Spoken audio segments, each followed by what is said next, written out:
Al principio, éramos una pequeña comunidad. Poco a poco, nos fuimos convirtiendo en un núcleo de emprendimiento que crece cada día.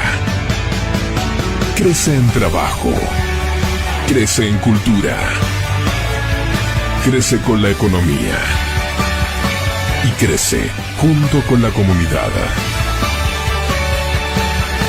Visítanos y sé parte de esta evolución. Somos Ciudad TV. Crece contigo.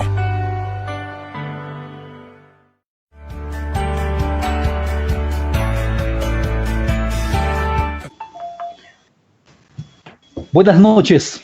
Qué gusto el poder estar nuevamente con ustedes a través de estos medios de comunicación, Ciudad TV y Perfecta RTV. Hoy tenemos un invitado de lujo y, por supuesto, para temas de coyuntura, ley que se aprobó hace pocos días, la ley humanitaria y muchos temas más. Pero primero, quiero extenderle el saludo cordial a mi compañero, a la fórmula de comunicación acá en la provincia de Imbabura, el licenciado Edison Ramiro Calderón. ¿Cómo está? Buenas noches, hola. Ingeniero Pérez, buenas noches. Franklin, buenas noches, qué gusto estar con ustedes, amigos televidentes, qué gusto, qué placer más enorme el poder compartir, acercarnos para tratar temas y tópicos que son de mero interés del pueblo ecuatoriano. Hoy son temas que vamos a tratar realmente fuertes, pero lo vamos a hacer con un caballero de mi cantón, lo digo abiertamente y con mucho orgullo. Lo vi crecer desde las aulas del colegio, escuela, colegio, después en la universidad, se conocía de sus grandes procedimientos. Bueno, eso de la presentación lo va a hacer nuestro estimado Oscar. Yo me enorgullezco en ver en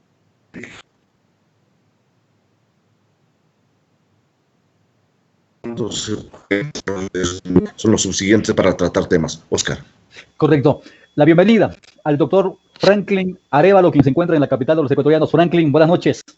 Gracias, muy buenas noches. Un placer, mi querido Oscar, vecino y coterráneo de barrio inclusive. Mi querido y colega actual Edison Calderón. Qué gusto saludarlos con ustedes.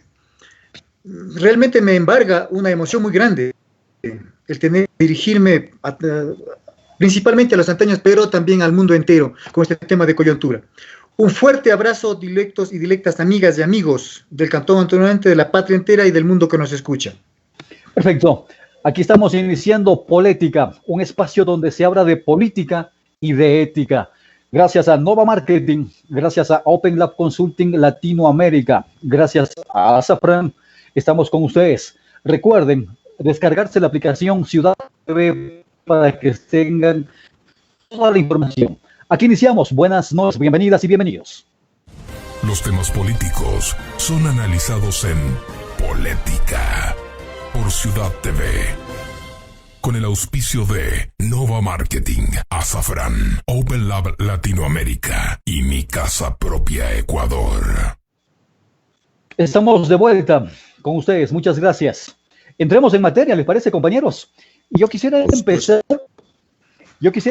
doctor, bueno, Franklin, para entrar en confianza realmente. Como decía al inicio, hemos sido compañeros de barrio, de fútbol, hemos jugado fútbol, hemos discutido en el fútbol, hemos ganado, hemos perdido realmente. Así es que para entrar en confianza me gustaría, Franklin, quitarnos el título y conversar entre amigos realmente.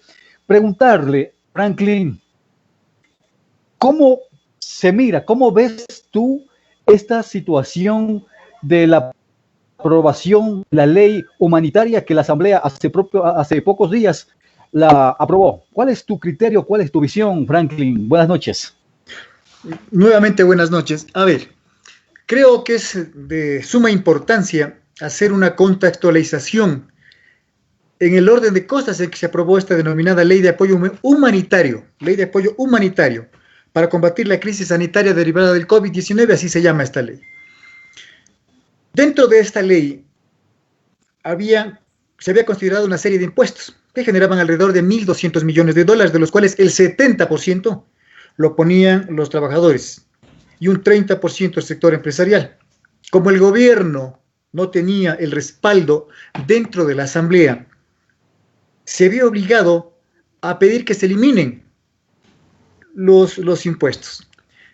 Uno. Dos, días antes de que se aprobara esta ley, de que se debatiera en la Asamblea esta ley, tampoco tenía consenso pese a la eliminación de los impuestos. Esto significaba que el gobierno iba directo al precipicio. La noche anterior de la discusión de esta ley, se allana la casa de uno de los asesores del asambleísta Mendoza. Ustedes lo conocen, es dominio público, que se encontró dinero, armas, etcétera, etcétera. Este mensaje es claro. Les dijeron, o ustedes aprueban esta ley, o nosotros les mandamos a allanar el domicilio a las demás personas. Y esa fue una presión sobre los demás asambleístas. ¿Por qué me atrevo a hacer este tipo de aseveración? Porque dentro de la corrupción que campea en el país, ya hablaremos de este tema más adelante, parece ser que entre ellos se conocen. Parece que hay una bien organizada estructura para perpetrar este tipo de delitos. Ante el temor y la presión es que se aprobó esta ley. Una ley que contradictoriamente, pese a llamarse de apoyo monetario, es una ley que conculca varios derechos, principalmente de los trabajadores. Es una ley que consagra la precarización laboral. ¿Cuál es el otro parámetro que hay que enfocar dentro de esta contextualización de la aprobación de esta ley en la Asamblea Nacional? Que en el mes de marzo, el ministro de Finanzas, Martínez, dijo que había pagado 324 millones y que en 8 días llegaban 2.000 millones de dólares al país. Hasta ahora no llegan los 2.000 millones. Segundo, por declaraciones de un exministro, también nos enteramos que se pagaron más de 1.000 millones de dólares. Más de 1.000 millones de dólares. En este contexto se aprueba la ley, que de monetario no tiene absolutamente nada. Por el contrario, deja dudas la forma como se la aprobó, deja dudas el entretelón de fondo, refiero a la amenaza con el allanamiento a la casa del guardaespaldas del asambleísta, y por la conculcación de los derechos laborales. Me gustaría, en esta parte, Franklin, Oscar, hay indicios ya de una corrupción. Se habla de que él ya se iba a fugar del país, que tenía tantos dineros. Se sabe todo, pero nadie hace nada. Una, complicidad de las leyes, ¿o qué? O complicidad de las instituciones que ya están encuadradas en un marco y un orden que es delicado el tema es muy delicado. ¿Qué cree usted que es lo que pasa en este momento? Porque todos sabemos, nadie hace nada y todos se salen con la suya, y aparentemente aquellos que dicen que están defendiendo los colores de la patria no actúan en el momento y lo hacen tan calculadamente que es hasta que no pase esto. Entonces, el tema es como que no te creo país y no te creo justicia. Edison, tienes mucha razón ahí, y ustedes que me conocen, los tanteños que me conocen, los colegas abogados que me conocen, saben que yo hablo en forma frontal. Yo no tengo pelos en la lengua ni voy a andar por rodeos. ¿Qué es lo que pasa? Primero veamos cuál es el origen de la representante de la Fiscalía General del Estado, institución que es la encargada de la vindicta pública, es decir, la encargada de perseguir el cometimiento de los delitos, supuestos delitos.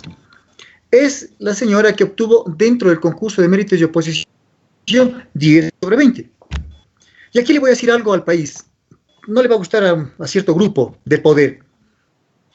Antes del fallecimiento de quien presidiera el Consejo de Participación Ciudadana y Control Social transitorio, a cuyo nombre no me voy a referir porque ya no está vivo, yo personalmente escuché una entrevista en una de las radios de Quito, y él decía, miren, yo ni siquiera sabía quién es Diana Salazar. Aquí me dicen mis colegas, pero si es tu coterránea zimbabureña. Dice, ya, y ella combatió el caso FIFA Gay, me parece una mujer valiente. Entonces, textual, está grabado. Él dice, entonces yo les dije a mis compañeros, entonces pongámosle a Diana Salazar. Y así es como se han designado las autoridades, el Contralor General del Estado y el Fiscal General. ¿Qué probidad moral puede tener un origen de esta naturaleza? Una fiscal que saca 10/20 en el examen de conocimientos y oposición. Es decir, perdió el año. Quiero hacer esta puntualización no porque quiera hurgar los datos de su examen ni ahondar en los conocimientos de la fiscal, pero sí, para dejar en claro que en este contexto, lo que se eligió son autoridades a dedo. Se pusieron en las entidades de control más claves gentes del mismo círculo. Si se ponen gentes del mismo círculo, si se coloca gente a dedo, es evidentemente que era para taparse las espaldas. Se sabe desde hace más de un año el número de cuentas de INAPAPERS del señor presidente Lenín Moreno. ¿Qué se ha hecho para investigar? No se ha hecho absolutamente nada. Entonces, aquí no fallan las instituciones, fallan las personas. Existe una impunidad porque dentro de esos círculos que se amarró para, entre comillas, gobernar este país, que no es otra cosa que pactar con la más rancia sector de derecha de este país, con el más rancio neoliberalismo, ese pacto que ellos tuvieron, que le llaman diálogo, es que campea ahorita en el país, campea la corrupción y obviamente campea la impunidad. Y por eso se sienten alcaldes, directores de hospitales, con total patente de coso para cometer todo tipo de tropelías. Claro, si al presidente no le investigan, si estamos dentro del círculo de los amigos, ¿cómo me van a investigar a mí? ¿Hasta cuándo vamos a aguantar esto? Porque la situación es de suprema urgencia. ¿Por qué? Viene alguien, dicen, ¿sabe qué? Lo que se hizo antes se hizo mal y nosotros hemos con frontalidad. Viene otro, dice lo propio del que salió y el otro encima y el otro encima, y esto es un cuento de nunca acabar, y los delitos siguen así, los delincuentes siguen más campeantes que nadie, más libres que nosotros, incluso no pagan algunos impuestos, y nosotros seguiremos siguiendo una paupérrima realidad que ya no la aguantamos. Hoy se complica mucho más con el tema del COVID-19, toda vez que al encontrar el país en esta circunstancia, no hay plata, no hay dinero que hacer, no hay empleo, hay más desempleo, hay desesperación, no hay alimentos, hay mucha gente enferma, mucha gente muerta, mucha gente que no da la cara, muchas cosas que han pasado, y esto no lo contenemos, ya no avanzamos a contenerlo más. Es un tema que, si bien es cierto, pues hablamos de la coyuntura política que tiene que ver y la famosa corrupción, un tema que ya va de la mano y ya casi estamos en una simbiosis tan unidos, tan fraguados, que vamos a tener nosotros muchas cosas que esperar de malo del país. Ojalá me equivoque. Mientras nosotros nos encontramos en este momento discutiendo estos temas, conversando con la ciudadanía, seguramente se seguirán robando el país. Y hay algo más delicado que en el contexto de eso que tú lo has dicho. Mientras en el país todos los días, no pasan ni 48 horas cuando se escuchan el cometimiento de nuevos presuntos delitos, se escuchan que siguen robando a diestra y siniestra. En el país el tema económico es bastante preocupante, muy preocupante.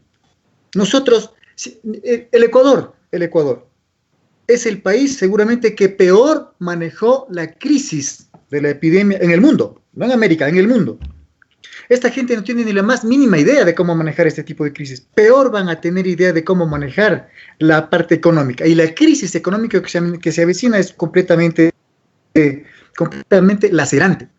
Yo al inicio recalcaba que el ministro de Finanzas pagó más de $1.000 millones en un país que la economía está en recesión, que el sector productivo, conversamos entre telones Edison, está al borde del colapso, que las pequeñas y medianas industrias están colapsando, que el desempleo se viene en forma galopante, que la canasta básica está calculada en 740, el salario promedio de la clase media es de $570, y con esta famosa ley de apoyo humanitario se va a permitir trabajar la jornada laboral parcial, es decir, se va a pagar el 50%. En este contexto de cosas, si no hay fuentes de producción y siguen emigrando las divisas del país, el gran problema es que peligra la dolarización. Los expertos economistas, no de los economistas ortodoxos de este país, los economistas de fuera del país, han presagiado, en base a cálculos matemáticos, que si hasta mes de agosto, es decir, si ahora no se toman medidas correctivas para reactivar el aparato productivo, en el mes de agosto peligra caerse la dolarización. En este orden de cosas, mi sentir es que en la medida en que el presidente Lenín Moreno siga gobernando el país, entre comillas gobernando, porque él no gobierna este país, en la medida en que siga en el poder, se seguirá destruyendo este país. Y puede ser completamente irremediable. Nos urge entonces, mi querido Edison, tú que además eres colega, buscar una salida democrática y encargar el manejo del país a gente que sí pueda dirigir, que en este momento tome correctivos en la parte económica, que en este momento tome correctivos inclusive en la parte judicial. No digo meter las manos en la justicia, pero sí crear la veeduría ciudadana, que sea, me refiero a la veeduría de todos los ciudadanos de a pie, que sea la que vigile estos actos de corrupción. La repulsa social es cada vez más generalizada. La repulsa social es incontenible, en gran parte. La extensión del estado de excepción en el país, y dentro de ese estado de excepción también se está disponiendo que se movilicen las fuerzas públicas, se debe porque se avecina una gran tormenta en las calles. La gente va a salir a protestar, la gente está cansada de tanta corrupción, está asqueada de la corrupción. El país no soporta, la crisis económica nos agobia, y la gente está bien campante. Una cosa pequeña, Oscar, si me permite, para cerrar este círculo con Franklin. ¿Cómo recibieron los anteños que están fuera del límite imbabureño, que están en la capital ecuatoriana, en Guayaquil? Muchos de ellos me han llamado, no voy a decirlo hasta que no escuche su contestación, en donde se sabe que incluso el día de ayer transmitimos, se devolvían $80,000 para que era destinado a kits alimenticios, que lamentablemente no se los pudo ejecutar porque no se pudo cumplir. Vaya usted a saber, no me voy a dedicar a prepararles el camino a las personas que son las que deben dar las explicaciones, pero es incontenible. Corrupción por una parte, o presunta corrupción por una parte, presunta corrupción por otra parte, en nuestro cantón, y siendo noticia nacional. Qué pena cuando nosotros pensábamos que el anunciar que viene una temporada más para que la empresa textil exponga. Hoy estamos anunciando que la empresa textil está muriendo, que se están festinando los dineros, que hay muchas cosas que explicar. Hay el alcalde que pone una demanda, una denuncia, y todas estas cosas. ¿Cómo mira un anteño? Yo sé que le quiere mucho esta tierra. Cada que nos vemos aquí, usted dice, qué linda es mi tierra. Y bueno, por ahí un abrazo, encontrarnos, que lo hemos hecho. Y créame, Franklin, yo quisiera así saber de su corazón, cómo siente un anteño cuando le pasan esto a mi cantón, cuando es lastimado de esa forma a mi cantón, cuando estamos en entredicho con las cosas que pasan en mi cantón. Es un dolor de corazón inmenso, mi querido Edison. Me duele el alma realmente escuchar esto, pero lo que más me duele el alma y me perturba el espíritu es pensar que el alcalde de Antonio Ante, no lo conozco personalmente, ha creído que todos los anteños somos una bola de imbéciles, que son un montón de ignorantes. Le escuché ir a poner una denuncia en la fiscalía, es que él debe estar preso. Y no es presunta corrupción, es corrupción. Vamos a ver si eso no es un presunto delito. Esa es una corrupción, existe claramente una conducta antijurídica ahí, en esos sobreprecios increíbles. Y sobre todo, una aclaración. Yo le vi hacer ese show mediático de salida, de poner la denuncia, hacer esa aclaración en redes sociales. Señor Antonio Ante, no se delegan responsabilidades, se delegan funciones, no se delegan responsables. Usted es directamente responsable por los actos de corrupción en adquisición con sobreprecio.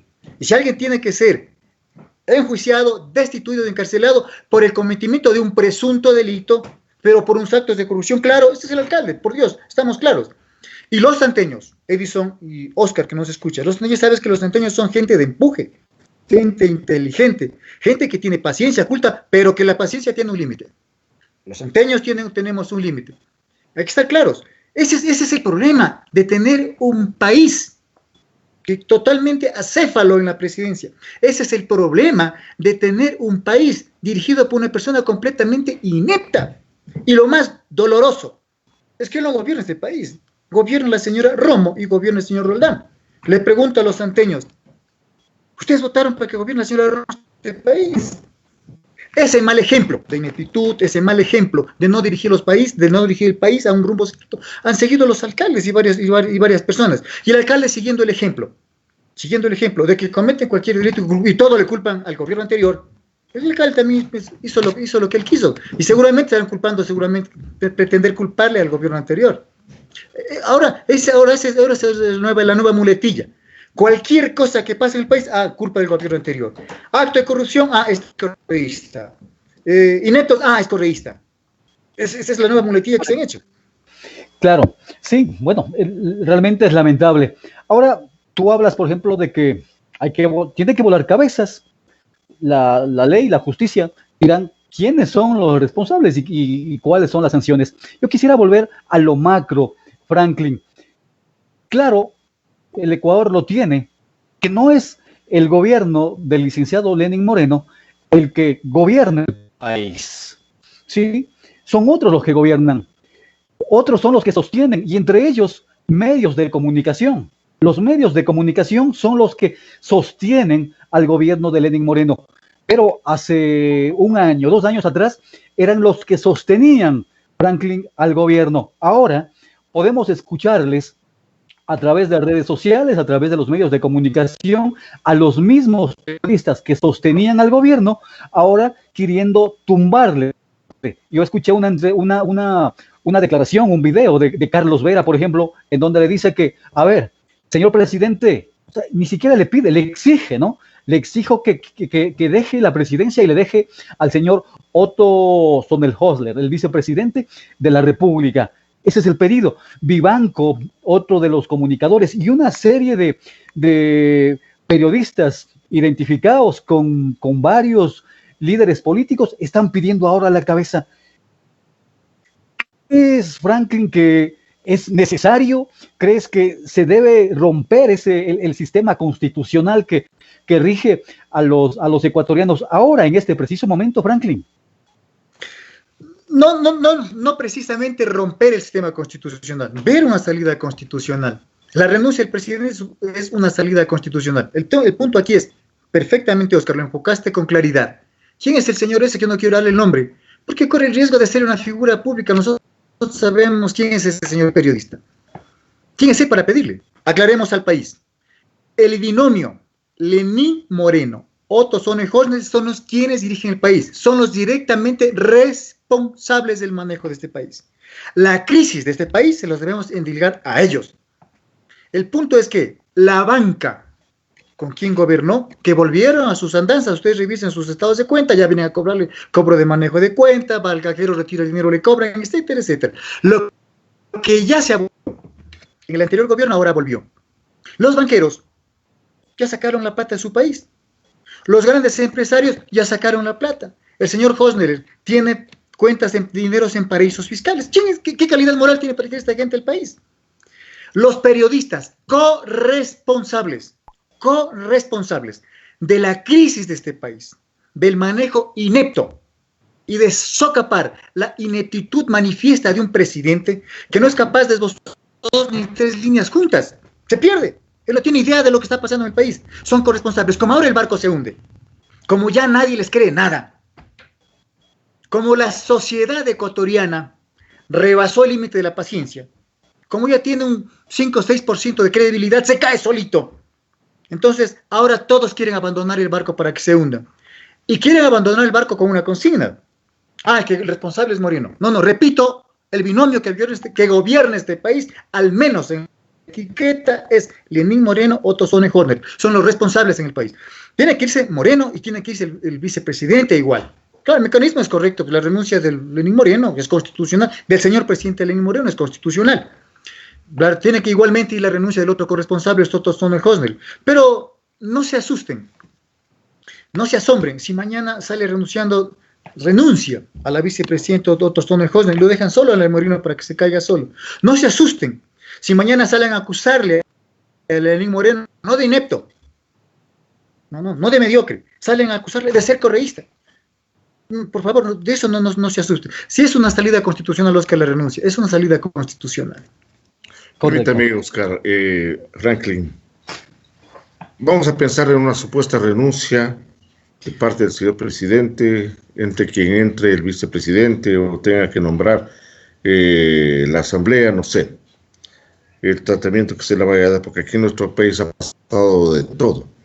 Así es que no nos olvidemos de Rosalía Arteaga, que ella siendo la vicepresidenta no asumió la presidencia. Sin embargo, se dieron otros tipos de cosas, maniobras jurídicas que también nos dejan con un vacío que hasta hoy no se resuelve. Sin embargo, ¿creen ustedes que la solución será que renuncie nuestro presidente? Yo, en lo personal, con todo respeto, me puede agradar o no agradar, pero para mí resultaría más catastrófico, más dañina la cura que la enfermedad. Esperamos entonces que se caiga la dolarización. No, pero no, yo digo. Edison, por favor, dentro del preámbulo de este diálogo, tú lo enfocaste con una claridad asombrosa. Hiciste mención en forma general, aunque no puntual, de todos los casos de corrupción. Son tantos que no alcanzaría la noche para enumerar los casos de corrupción. 10 programas necesito para hacerlo y replicarlo en 6 semanas. Entonces, en la mañana, un amigo nuestro, un colega de ustedes, de Imbabura, me llamó vía telefónica para hacer una entrevista y me decía: Franklin, ¿cuál es la solución para la crisis económica? Oigan, la primera solución es dejen de robar. Dejen de robar. Allá en la casa de todos los asesores, de todos los asambleístas que gobiernan con el señor, y van a sacar plata por costales. Lo tercero, tomar medidas ahora. Mira, mi querido Edison, y anteños, me refiero así con cariño a los anteños porque es gente emprendedora, son empresarios, pequeños empresarios, saben lo que es productivo. ¿Por dónde empieza el fortalecimiento de la cadena productiva? Se fortalece por la demanda, se inicia por la demanda. Se entiende, mi querido Edison y Oscar, que si tenemos la capacidad de comprar, es porque tenemos salario, es porque tenemos dinero, es porque tenemos poder adquisitivo. Entonces, si nosotros demandamos, se va a diversificar la oferta, va a haber circulante, se va a poder contratar más trabajadores, más empleados, se van a dinamizar las empresas. Pero aquí hacemos lo contrario. Esta famosa ley orgánica de apoyo humanitario hace exactamente lo contrario. Va a permitir el despido de una cantidad de trabajadores, va a permitir la precarización laboral. Y asómbrense. En ese artículo 11 de esta ley, que se llama tasas de interés por la reactivación, adivinen qué, le vuelven a premiar a la banca. A la banca le dicen que se hacen créditos hasta 4 años. Los intereses que ellos cobren por esos créditos, los intereses que ellos cobren, lo pueden deducir hasta un 50% del impuesto a la renta. No solo eso, en un artículo siguiente dicen: oiga, si los banqueros se estresan dando créditos, la Junta Monetaria tiene que tomar decisiones para que se fijen políticas de interés para que no se estresen los señores banqueros. Por el amor de Dios, los banqueros que sacaron ahora se les va a premiar de esta manera. Y a los empleados, precarización laboral. Es esto ir en sentido contrario de la dolarización. Yo tengo amigos aquí en Quito que son financieros. Respeto mucho, discrepamos. Varios, no uno, varios, me han dicho: oigan, pero si se cae la dolarización es culpa de Correa, porque él había planificado en la Universidad de San Francisco. Por el amor de Dios, hoy, en el inicio de cuarto año de gobierno, la dolarización existe. Dios no permita, el exit cost de la dolarización, el costo de salida de la dolarización, tendría un costo altísimo, sería catastrófico, una hecatombe económica y social para el país. Si salimos de la dolarización, tenemos peor destino que países vecinos, el peor destino que Venezuela. Venezuela al menos tiene petróleo, nosotros no tenemos ni petróleo, digo yo, dando palos de ciego, con una ley que le llaman de emergencia, una ley de emergencia económica que va a comenzar a tener efectos inclusive 4 años después, hasta en el 2022. O sea, no saben, ni siquiera tienen idea de lo que es una ley de urgencia económica. Van a permitir la precarización laboral, el despido de los trabajadores. En esa ley, en el artículo 16 me parece, se habla de que para los nuevos contratos para sostener la producción se debe hacer un convenio entre trabajador y empleador. Ustedes son periodistas. Oigan, en el país hay un 60, 65, 70% de trabajo informal. Esa gente informal, ¿con quién va a hacer el convenio? ¿Con quién hace convenio? ¿Es esto manejar un país? ¿Es esto tener idea de cómo se maneja un país? Edison, la reflexión es la siguiente entonces. ¿Será mejor buscar una alternativa democrática ya, ahora? ¿O permitir que termine el mandato y terminamos sin dolarización? El hecho de que ya los banqueros están hechos los estrechos con el Moreno, de que los periodistas ya se bajan del barco, no es sino porque tienen un serio temor que inclusive pueda caerse la dolarización. Yo dije en parte de mi entrevista, en la medida en que el señor Moreno siga gobernando el país, en esa medida será destruyendo la economía de este país. Franklin, señor, perdón. Sí. Yo creo que el 96, por no decir el 100% de los ecuatorianos están de acuerdo en que el país ha estado mal administrado. No tenemos una cabeza, no tenemos quien nos guíe. Eso lo sabemos todos. Y creo que todos los ecuatorianos estamos conscientes que debería renunciar el presidente, pero que crean, que piensen la mayoría de ecuatorianos, no hace que el gobierno renuncie, porque siendo así, hace rato que hubiese puesto la renuncia. Ahora, ¿qué tiene que hacer el pueblo? Cuando tiene todas las ganas de salir a las calles, pero se encuentra con un virus que nos está apuntando a la cabeza para matarnos, el COVID-19, y nos encontramos entre la espada y la pared. ¿Cuáles crees que pueden ser esas soluciones para buscar esa vialidad de la que tú hablas? Si las calles están un poco bloqueadas, pese a que hoy, aquí en Ibarra, en la provincia de Imbabura, el FUD, algunas organizaciones sociales, entiendo que en Quito también, empezaron a movilizarse y a dar a conocer su malestar, su protesta. Pero ¿cómo hacerlo, Franklin? ¿Cómo hacerlo si estamos entre la espada y la pared? Veo ahí que hay que hacer varias cosas. Hay que buscar guías sociales. Uno son ustedes los periodistas independientes, preclaros, que no tienen ningún tipo de interés, sino el bien del país. Otro, por favor, ¿dónde están también los abogados? Por favor, los abogados tienen que salir a ilustrar en todo el país el alcance de esta famosa ley. Tienen que salir a concienciar a todo el país lo que está pasando. Y respecto de que el presidente no va a renunciar, quiero hacer otra acotación ahí. Yo estoy seguro que él quiere irse ya, no quiere seguir en el país. ¿Ustedes se acuerdan lo que dijo? Yo como un arroz con huevo, me importa un bledo de este país. Cuando se reunió con los banqueros, yo estoy comenzando a odiarles al pueblo que votó por mí, abrazado con los banqueros. Estoy seguro que él quiere irse. Sí, lo único que hace es firmar. La única razón por la que él no se va es que él está secuestrado de sus ministros, es rehén de los ministros. ¿Qué sabrán estos ministros del presidente? Que lo quieren sostener hasta el último para seguir haciendo de las suyas. Las suyas me refiero en todos sentidos. Respecto de este COVID, claro que es una enfermedad mortal, pero la paciencia tiene un límite.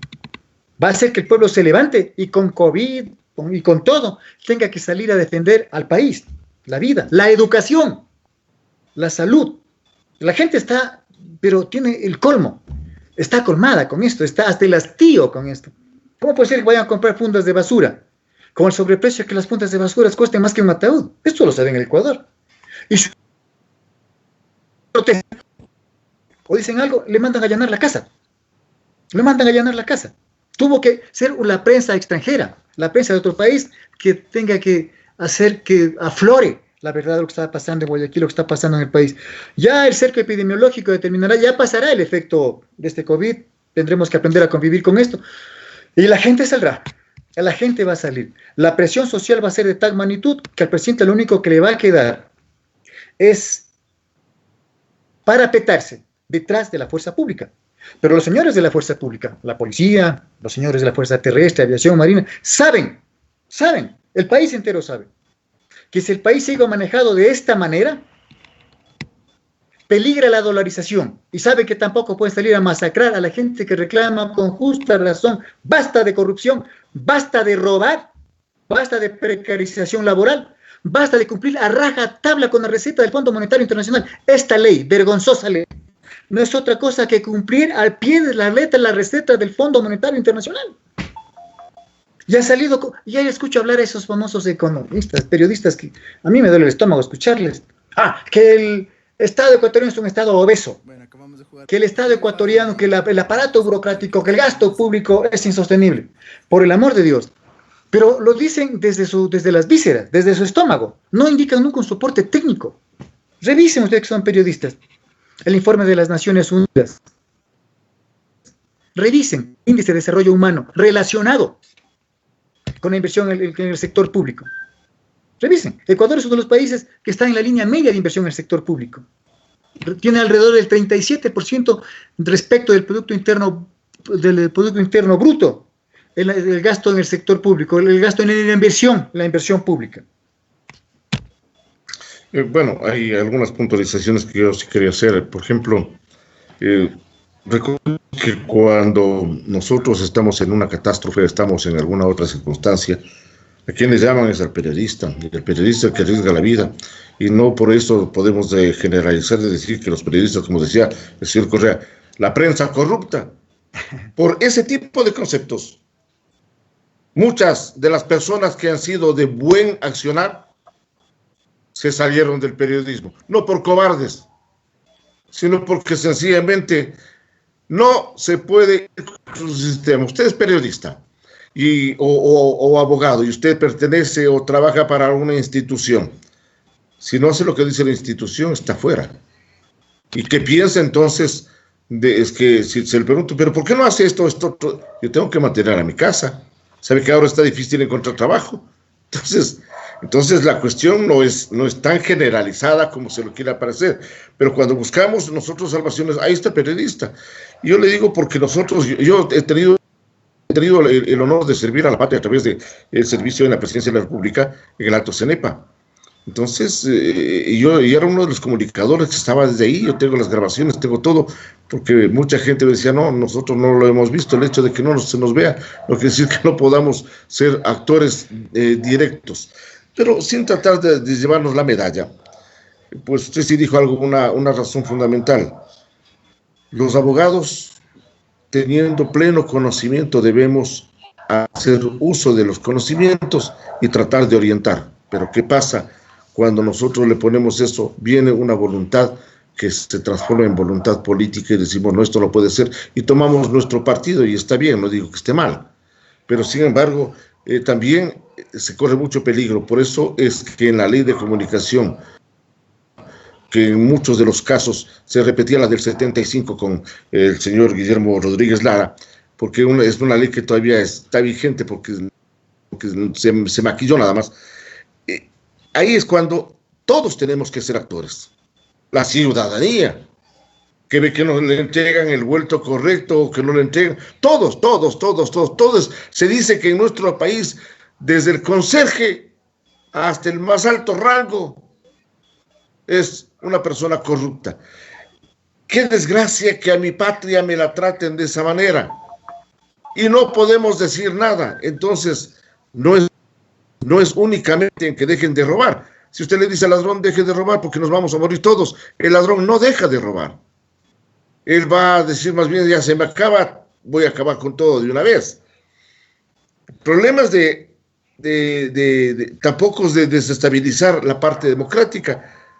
Podríamos buscar una solución, no sé. Usted acaba de hacer unas puntualizaciones muy propias suyas que dice, le están sosteniendo los ministros.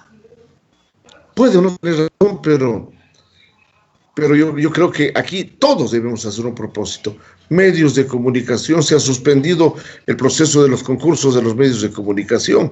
Esto está hecho una maraña. Ya se está reactivando nuevamente para otorgar los títulos a ejecutivos a las estaciones de radio. Le cuento una cosa. Mucha gente me decía, vea, pero ahora es más fácil poner un canal en YouTube o en Facebook o en cualquier parte.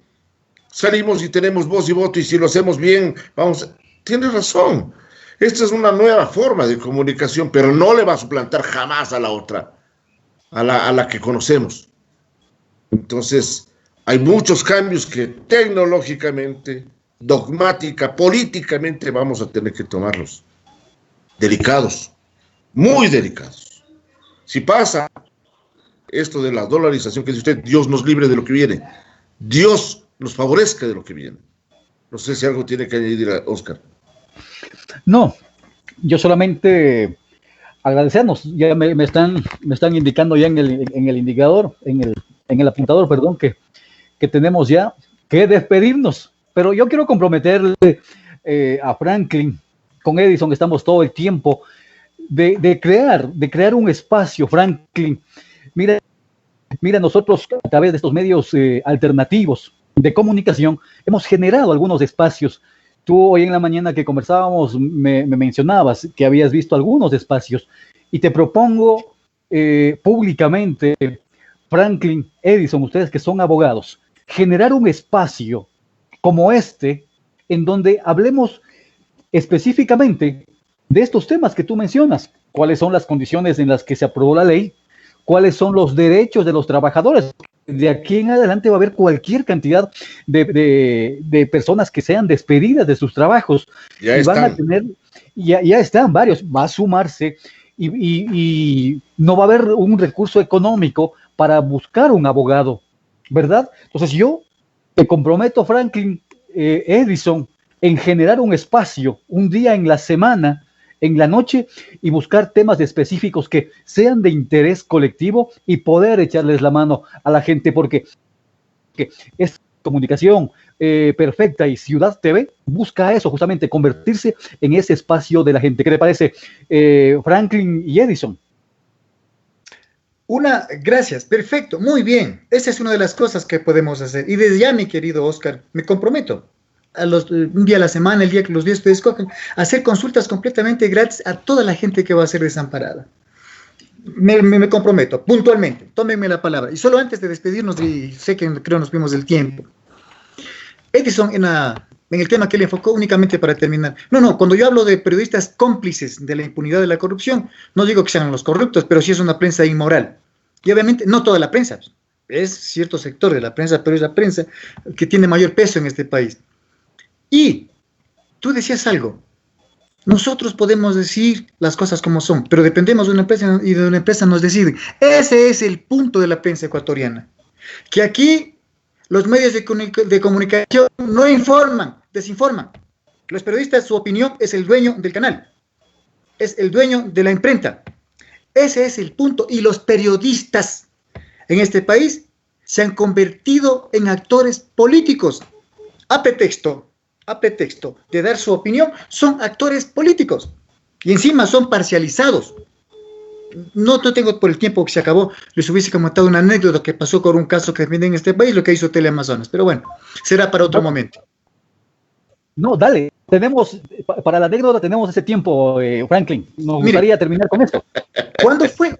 Cuando el señor Rincón de la CNN le puso en su lugar a este caballero Roldán, porque las evidencias eran tan abrumadoras, los cadáveres en las calles, se hacían fosas comunes, etcétera. Le decía que no pasaba nada, que no había ningún tipo, que eso era exageración, que era fake news. Lo puso en su lugar la Asociación de Periodistas, claro que no eran del Ecuador, no de Pichincha, mandó un comunicado reclamándole a CNN por el trato que le da al señor Roldán. En un caso, cuyo nombre no lo puedo decir ahora, que yo defendí, pero en este país es emblemático. En Teleamazonas, un señor del portal Código Vidrio salió a despotricar en contra de mi cliente. Se inventó una serie de argucias, o sea, unas infamias siderales. No podíamos creer lo que pasaba. Le escribimos a Teleamazonas que nos dé el derecho a la réplica. Nos contestó, apreciado doctor, no. Si viene el mismo señor, si no, usted no puede hablar en este canal. Pero cuando ellos fueron a hablar a CNN, le mandaron a Roldán como emisario del presidente, y ahí sí exigieron que se les acepte. Esa prensa que tiene doble rasero, que son actores políticos y que ahora le están dando la espalda a Lenín Moreno, yo insisto, es corresponsable de la sociedad ecuatoriana. Si son actores políticos, entonces hay que responderles en términos políticos. Si les informan, una alternativa son las redes sociales. Las redes sociales se han convertido en arma de comunicarnos de todos nosotros. Si no fuera por las redes sociales, no hubiese llegado estos casos a CNN, por ejemplo. Si no fuera por las redes sociales, no se hubiesen sabido nada de los casos de corrupción. Miren el caso del último caso de corrupción que conocimos de esta señora Ocles. ¿Saben lo que está pasando ahora? Tú, Edison, que eres abogado. Ahora pretenden procesarla por tráfico de influencias. Es decir, que ella utilizando en contextos generales, prevaliéndose del cargo de Denle premio mejor. Un premio se hizo mejor. Beneficiar para adjudicarse un contrato cuando todos sabemos que compró con sobreprecio peculado. Pero eso se llama, según la fiscal, se llama tráfico de influencias y la prensa que está con el gobierno aplaude. 10/20. Ahí está. Correcto. Lo que tú dices, Edison, en los corrillos de la fiscalía, en los corrillos jurídicos, cuando escuchas, no dicen la fiscal, la 10/20 dicen. Correcto. Sabe que bueno, el tiempo lamentablemente se nos ha terminado, pero vamos a seguir con estos temas. Mire, solamente para cerrar, dice Vladimir Ponce, cómplices, encubridores, Moreno y toda la mafia Bucarán, Lazo, Nebot. Patricio Quesada nos dice, buen programa, esa es la idea, esa es la verdad. Disculpen si pueden darme información sobre el toque de queda en Atuntaqui. Bueno, no sabemos cómo está aquí, el semáforo sigue en rojo. Permanece Sigue igual. en rojo, perfecto. Permanece igual. Carlos Hurtado dice, felicitaciones, qué buen programa. ¿Cada cuánto se repite el programa? Bueno, vamos a establecer un día para ya definir el tema para conversar con el doctor Franklin Arévalo. Edison, nos estamos yendo. Franklin, en la parte final, tus palabras y el agradecimiento eterno. Bueno, no sé si el doctor o mi persona. Franklin, terminemos con Franklin. Franklin, por favor. Muchas gracias. El invitado especial. Muy gentil, muchas gracias. Y a ver si te vienes por acá para pegarnos un partido de fútbol. Nunca me ganaste un partido de fútbol. Ojalá ahora ya con un poco de experiencia, los años, lo hagas. No sea mentiroso, ¿cuántos goles decís? Dese cuenta, doctor, vea, pero si le nota esa franja, no es pintado el pelo, es pariente de Miguel Aceves Mejía. ¿Pero será por la guitarra o por la copa? Por la copa. No, ya con el COVID hemos dejado todo absolutamente, estamos dedicados al trabajo, mira, todo el tiempo ahora. Mira, hace 3 años, yo dirijo aquí en Quito un grupo de un sector político, de un sector de los liberales, y yo les decía, aplaudieron cuando Lenín Moreno se viró, se cambió de camiseta. Les dije, por el amor de Dios, pensemos en algo. 6 años fui vicepresidente. 4 años vivió en Suiza. Durante 10 años le escuché decir a su presidente de turno que era el mejor ecuatoriano de todos los tiempos y el mejor presidente, que nunca se repitiera un presidente como estos. A la vuelta de la esquina, pactó con la banca, con los Lazo, con los Nebot, con los Bucarán. Una persona que fue capaz de traicionarle a su mentor, no es capaz de respetar ni a su madre. ¿Será capaz de respetar a la patria? Nunca. Y escúchenme bien, ecuatorianos. Al minuto siguiente, no al día, al minuto siguiente, que Lenín Moreno deje de ser presidente, se extinguirán para siempre los morenistas. Y antes de que el gallo cante, lo negarán 50 veces. Lo habrán utilizado y desechado peor que a un chicle. Moreno debe estar consciente de eso, ¿no? Eso yo también lo dije, perdón por la mala educación, 1000 disculpas por la primera persona del singular. Tengo un video en las redes sociales en la que dije que Lenín Moreno aquel entonces era rehén de sus ministros y que este pacto con los ex correístas que de la noche a la mañana fueron morenistas, impolutos, fueron tan correctos que ahora eran santos, era un pacto con sicarios. Y que en el futuro no muy lejano iban a pasar su factura y la factura está a la vuelta de la esquina, señor Moreno. Muchas gracias, gracias por la atención. Un fuerte abrazo a los anteños y a todos los ecuatorianos. Anteños, anteñas, ecuatorianos, ecuatorianas. Perfecto. Correcto, Franklin. Edison, nos estamos viendo ya, nos estamos despidiendo. Sí, muchas gracias, señoras y señores. Lo bueno de este programa es que aquí no tenemos compromiso con nadie, incluso ni con los amigos cuando nos toca discernir y disentir. Pues lo haremos, doctor, lo haremos, Oscar, lo haremos con quien sea, porque voy a poner mi forma de pensar. Puede estar equivocado, ¿no? El pueblo es el que tiene que tomar partido y decir, este criterio me gusta, esto no me gusta, y los expertos sabrán interpretar en qué estamos equivocados o no, o en lo que estamos acertados. Lo cierto es que mientras todavía podamos respirar la libertad en las redes sociales, porque se está tratando de normar aquello, y cuando eso ocurra, créanme, la cosa cambiará. Y qué pena. Sin embargo, mientras podamos tener ese aire democrático de libertad, en donde podamos decir a satisfacción lo que nosotros pensamos que está bien decirlo, porque es nuestra obligación decir la verdad y de ustedes el derecho de obtenerlo. Buenas noches. Buenas noches. Gracias, Edison. De mi parte, el agradecimiento eterno. Nos volvemos a reencontrar a través de estos medios de comunicación. Ciudad TV y Perfecta TV, 2 medios de comunicación fusionados para decir la verdad. No se olviden, por favor, ingresen a su Play Store y descárguense la aplicación Ciudad TV para que ustedes sepan todo lo que estamos haciendo acá, las entrevistas, las noticias a nivel nacional. Ingresen a su Play Store, una aplicación totalmente gratis, Ciudad TV, se descargan y allí les llega toda la información. Hasta la próxima, muy amable, muchas gracias. Los temas políticos son analizados en Polética por Ciudad TV. Con el auspicio de Nova Marketing, Azafrán, Open Lab Latinoamérica y Mi Casa Propia Ecuador.